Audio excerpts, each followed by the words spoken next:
So we're in our 2015 Passat TDI SE with the 6-speed manual transmission. It's our second Passat TDI. We had one that we purchased in 2014, right after the scandal hit. I'm sorry, 2016, right after the scandal hit. It was a 2014 model year. So 2 years old. It had about 50, 60K miles. And in 2016, everybody was dumping their Passats, or any TDI powered vehicle, a Passat, a Jetta, an A3, even some of the SUVs, the Touareg and the A7 or whatever it was. Not the A7. Yeah, I guess there was a TDI powered A7. I was thinking of the Q7 though. So any VW or Audi or even Porsche product that had a TDI, because there was a Porsche Cayenne that had a TDI, people were dumping those because they were, angry and, furious because they had bought a green, clean diesel, and it turned out VW was lying about the emissions. And so we got ours for $11,000. It was like a $30,000 car, brand new, 2 years old, 50, 60,000 miles, and we got it for 11K, and it was in great shape. And it had the DSG, which is the automatic transmission, or what some people call an automated manual. Doesn't matter, the transmission shifts itself. Dual clutch is what some other people call it, because it actually has one clutch that engages first gear, third, and fifth, and then it has another clutch that engages second and fourth and sixth. And so the reason it shifts so fast, it shifts in like less than 1/10 of a second. It's faster than most automatics, and it's much faster than any human being. It could shift gears, and the reason why is because it has two clutches. Very, very good transmission. Great transmission for this engine, for the TDI, because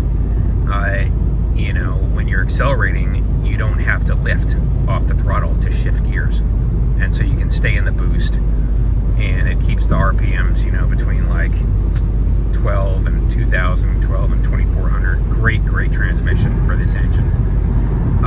But we ended up selling the car back to VW once the buyback was announced, and the buyback was announced maybe a couple months after we bought the car. So as soon as we bought it and then the buyback got announced, all of a sudden prices started going back up on the used market, because the buyback for ours was like $28,500, and we had paid $11,000 for it. So we almost tripled our money, and we got to drive it for 2 years. We turned it in like the very last day that you were allowed to. We drove it like 2.5 years, and we turned it in at the end of 2018.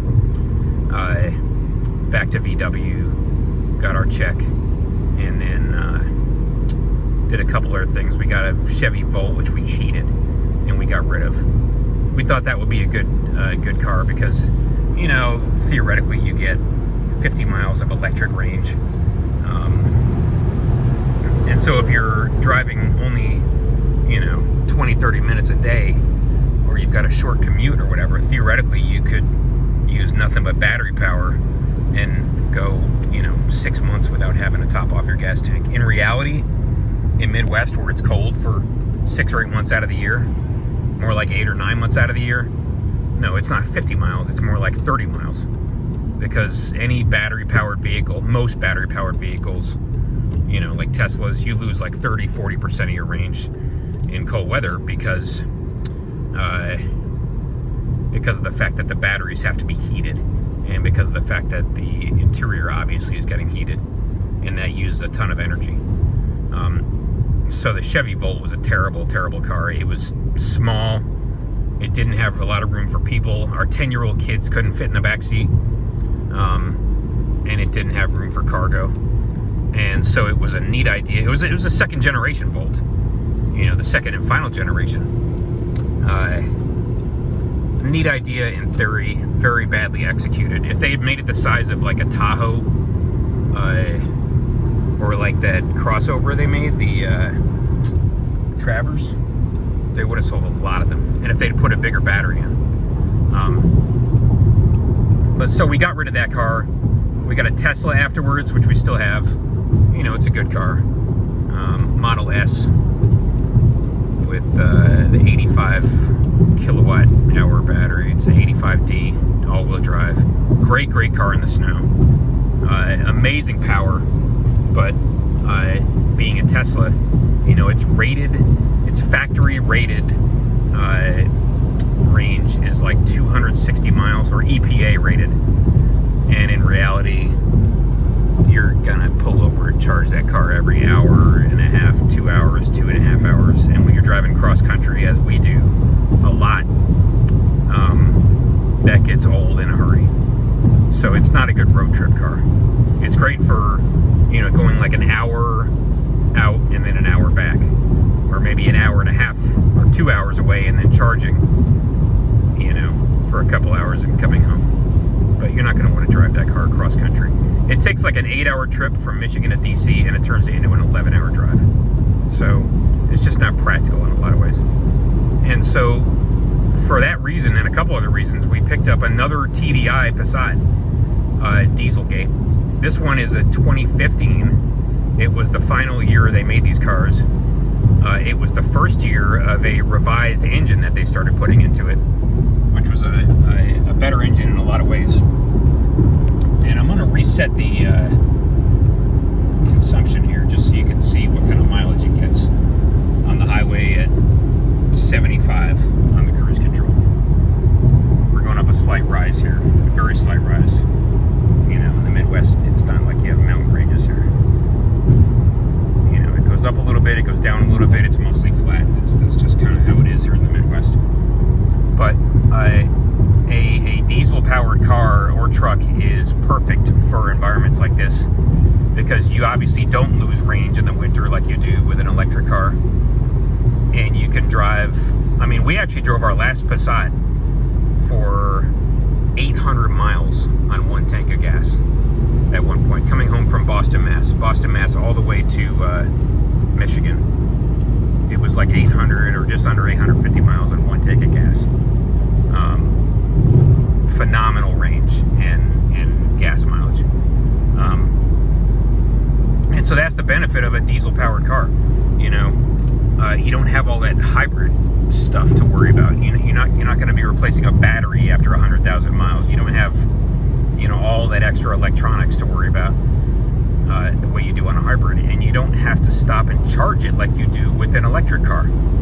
You just fill it up with diesel, and you can drive it 800 miles, give or take, before you have to stop and refuel. So, you know, it's only been a couple minutes, but we're looking at 47 miles to the gallon at a steady 75 miles an hour with the cruise control on. And 75 is a pretty typical speed you drive at in the Midwest. You know, speed limit's 70, you can go 75 or 80 without getting pulled over.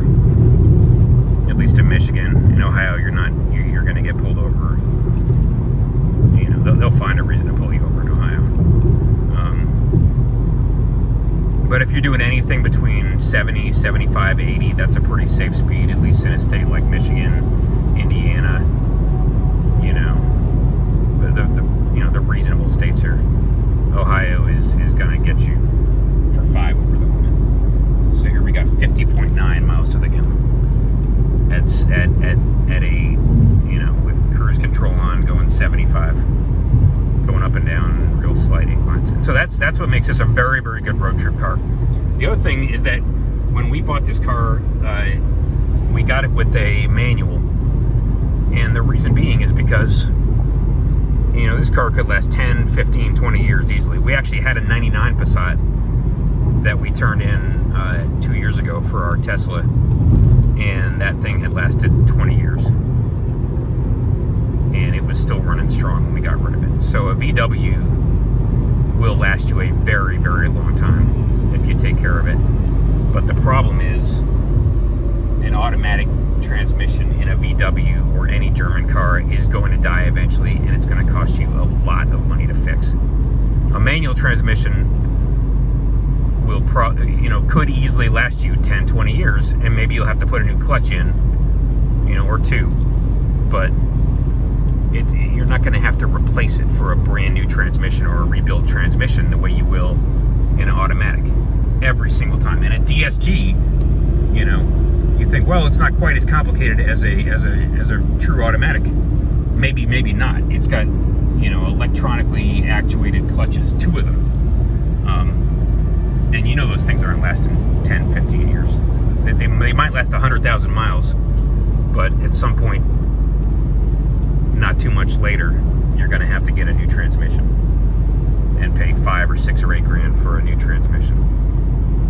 And so for what we really essentially are calling our long haul road trip car that we plan to keep 10 or 20 years, yeah, a manual transmission is the right answer. It also probably gets a little bit better fuel economy, even though they've tidied up the emissions, even though the emissions have been fixed. You're driving a manual instead of an automatic, and it probably gets a little bit better MPGs. You know, so it compensates for the fact that, you know, the mixture is probably a little bit richer now. You know, back when they were cheating on the emissions, you know, it was a real lean running engine because they didn't have to worry about the nitrogen oxide emissions because they were cheating on the emissions. But once they fixed it, they probably had to, they obviously had to make it run a little bit richer to cut down the nitrogen oxides, which is too bad. But again, with the manual transmission, you know, look at our MPGs, 53 miles to the gallon, going 75 on the interstate. And it might not stay that way over the course of, you know, 2, 3, 5 hours, but it's definitely going to be in the mid to upper 40s. Which is like Prius gas mileage, except you don't have to drive a Prius, you know?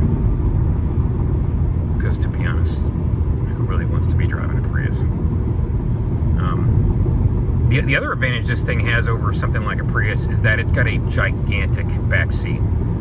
You got like limousine type legroom in the back, and when you got a family and you got kids that are, you know, corn-fed kids in the Midwest, they get big, they grow tall, and you could fit, you know, I'm 6'2", you could fit someone who's 6'2" or 6'4" behind me with no trouble. I mean, it's just a gigantic back seat. It's got a decent sized trunk. That's our final average MPG over about 15 minutes of interstate driving. And so it's just a very solid car. You're not driving a damn Prius, and that's worth a lot. You know, again, long term, a German car is going to cost you a lot of money to maintain. Everything is more complicated. Usually, you know, sometimes for good reason and sometimes for no good reason. You know, our 99 Passat, we loved it to death, but it just had stuff it didn't need. It had not just an upper and lower control arm, it had 2 upper and 2 lower control arms. Because, you know, maybe that made it handle, you know, 3% better. You know, a Japanese car, a Honda, a Toyota is going to be 1,000 times simpler and easier to maintain, cheaper to maintain than a German car. You need special tools to take care of a German car. You know, we had to do the timing belt on this because the pulleys were making noise that we didn't like, and it took like 2 weeks for the tools to come in just to do the timing belt on this car. But again, you know, all things considered, we couldn't be happier. It's a very, very solid car.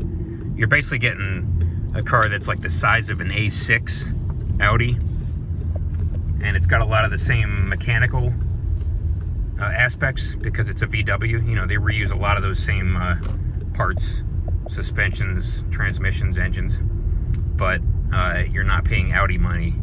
You're not even paying VW money because it's a Dieselgate car. These things are on the market very, very, very cheaply.